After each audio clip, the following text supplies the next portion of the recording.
Yo, what's going on YouTube? Chronos here, and welcome back to another PSO2 video. So today we're going to be covering, I guess I can call it like a small rant. I don't want to make this video too long, so I'm going to jump into this as quickly as I can. But before we get there, if you guys are new to the channel, my name is Chrono. I cover primarily PSO2 content. Would much appreciate a subscribe as we work our way towards that 10K mark. Anyway, let's go ahead and jump into this. So what brought up the whole idea behind this video itself was actually hanging out in my buddy Mark's chat. If you're watching this at the moment, you're probably watching this when it goes live, which will be on his birthday, so happy birthday, Mark. Hopefully everything goes well for you, homie. But we were hanging out in his chat, and we were talking about, weapons, weapon balancing, and the new skills, and I had a realization based on some of the things that were said.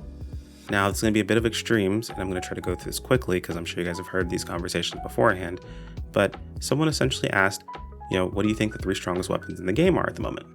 Mark gave his answer, and you can check out his VOD if you want to know about that, but my answer, at least for me personally, was pretty easy. It was the combination of knuckles and daggers on fighter, which are very powerful. It was rod, because force and rod, again, very powerful weapon. And then, I feel like a sleeper hit, I'm not sure how everyone feels about this, TMGs. Gunner is really good if you know what you're doing, and it's just getting better now. I'd say you can probably throw jet boots in there in certain spots, just not to tell anyone they're upset or whatever. But the one thing that was brought up was that as much as we talk about how good, katana is, it wasn't brought up in the 3 best weapons in the game. And he's right, it wasn't, but I don't think katana is one of the best weapons in the game. I think katana, honestly, is one of the most well-rounded, and if you put it in a vacuum, the most balanced weapon in the entire game, but not the best. Now, best does depend on your definition of what you think the best weapon is. This person primarily was asking about damage at the time, so that's why, the order was what it is. But if you were looking at the most well-rounded weapon, I would probably give it to katana without any question. I'm not going to go into heavy detail specifically, but ask yourself, what does katana actually need? Like, if you play katana, what are you hurting for? I can answer that really quickly. Everyone would like damage. Honestly, it doesn't need it, but everyone loves damage and verticality. And you can fix that with multi-weaponing, a wired lance, which I'm sure some of you are already in the comment section saying, well, that means katana has to multi-weapon a wired lance. It doesn't need anything else. The only other thing it could use, realistically speaking, would be like, maybe if you wanted to multi-weapon, let's say a talus for some free PP regen, or if you wanted a multi-weapon sword to utilize some tech that you use with its extra counter.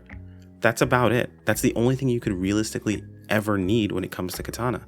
So if you look at it from that perspective, it's super well-rounded. It's a fantastic weapon. It's probably my number 1 for new players to the game.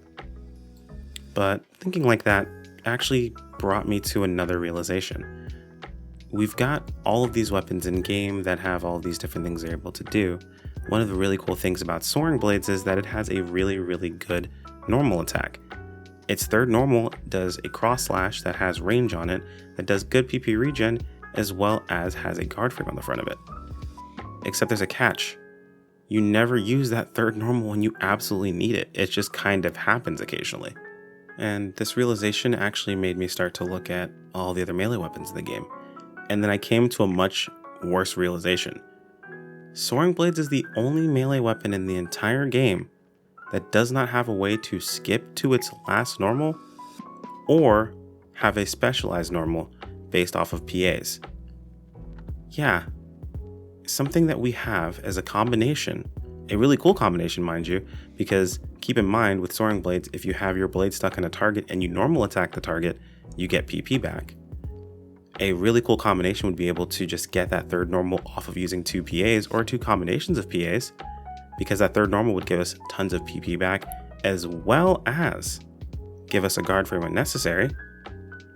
But we don't have a way of jumping to it, but we have skills that would work really well around it. And we're the only melee class that has this problem, like the only melee weapon. Every single other melee weapon in the entire game has the ability to jump to their final normal. And it blows my mind. Like, Tekker just got it. It was the other one.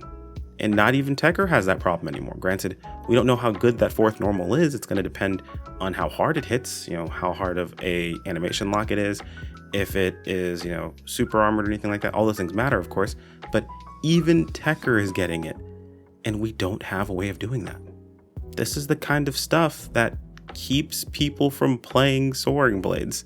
It's these little things that feels like the weapon is just disconnected from itself because it just didn't get engineered into being connected for all of it. It just feels like the skills are kind of hodgepodge together. They're just kind of thrown in there. Like, I'm sure the fact that I just said you get more PP back if there's a blade stuck in your target and you normal attack it actually is, surprising to some people, because you don't really ever care about doing that unless you're really paying attention to optimization. Like the whole fact of going for a dash into dash normal attack, but you want to make sure that you also get in a weapon action in between. That's not only for the damage, it's for the PP recovery, because you have a skill that works for that. It's those small things that would be super awesome if they were more looked at, but just are completely ignored. Now, this isn't to say that Soaring Blades is the only weapon in the game that just isn't getting things that it could use. We have Partisan, we have Bow. I mean, Bow's not really bad off, but Bow didn't really get anything interesting. Talus has been in a tough spot for I don't know how long now, and I still don't understand why Wand isn't able to build up blots with its PAs after it has the proper element attached to it, but that might be a conversation for another video. This is just a realization I had, and kind of how it went down the rabbit hole of understanding this, and then having that large realization that just completely messed with me for, I don't know, half a day. Anyway, that's all I really wanted to talk about. I'd be more than happy to hear about what you guys feel as far as Soaring Blades, or maybe your own weapons, what might be missed, right? Because I've heard from Bow mains that, Bow really didn't need PP management. It could have definitely used something else, but I've seen Bow runs and I don't know what else it really needed. Partisan, Volgraptor doesn't work after 2 games. Need I say more? And Wand, it's tough. Tekker's in a very odd spot, but it's just one of those things where we have to understand more about it. But anyway, I'd love to hear more about that in the comments, guys, or feel free to DM me some information if you'd like to, or maybe even runs you guys have done where maybe you have figured something out for yourself. I'm gonna go ahead and leave it there. Thanks for watching all the way, and take care, everyone. Peace out.